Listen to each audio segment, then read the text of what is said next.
నెత్తినేసుకొని తిరిగితే ఎట్లా అన్నా? మన కళ్ళ ముందు ఇవాళ కాంగ్రెస్ పార్టీ గెలిచే అవకాశం ఉంది. నా నా ఓట్లు కాదన్నా, వీళ్ళ ఇప్పుడు అందరి ఓట్లు అన్ని నేను ఐలే గారు కూడా చెప్పిన నేను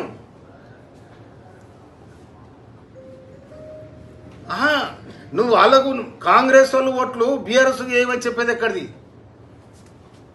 కాంగ్రెస్ ఓట్లు లేదన్నా, కాంగ్రెస్ పార్టీ ఓట్లు బీఆర్ఎస్కి ఏమని చెప్పేది ఎక్కడిది? ఇప్పుడు అదే ప్రయత్నం చేస్తున్నాను. వీళ్ళు మీకు లిస్ట్ పంపిస్తే నేను లేదన్నా, నా దగ్గర ఓట్లు ఉంటే నాకు ఇంపార్టెంట్ కాదు. ఇదంతా ఒక కూటమిగా ఉంటుంది. ఈ 2 జిల్లాలు కలిసి రంగారెడ్డి జిల్లా 11 ఓట్లు ఉంటాయన్న. తర్వాత 288 ఓట్లు నల్గొండ జిల్లాకు ఉంటాయి. ఈ ఓట్లన్నీ కలిస్తేనే లెక్క. నాకు 10 ఓట్లు, లేకపోతే బిర్లాయిల గారికి 130 ఓట్లు, ఇవన్నీ ఇట్లా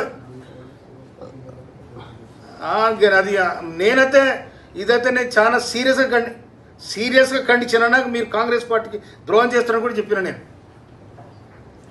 ఇప్పుడు నేను ప్రెస్లో ఉన్నాను. నేను ప్రెస్ పెట్టిన నేను మీకు కూడా అప్పీల్ చేసిన ప్రెస్ ద్వారా. ముఖ్యమంత్రి గారు చెప్పిన ఆల్రెడీ నేను పేపర్ స్టేట్మెంట్ కూడా మీకు కటింగ్ పెట్టినా, అప్పీల్ చేసిన మీకు కూడా నేను. సరేనా? ఓకే అన్న.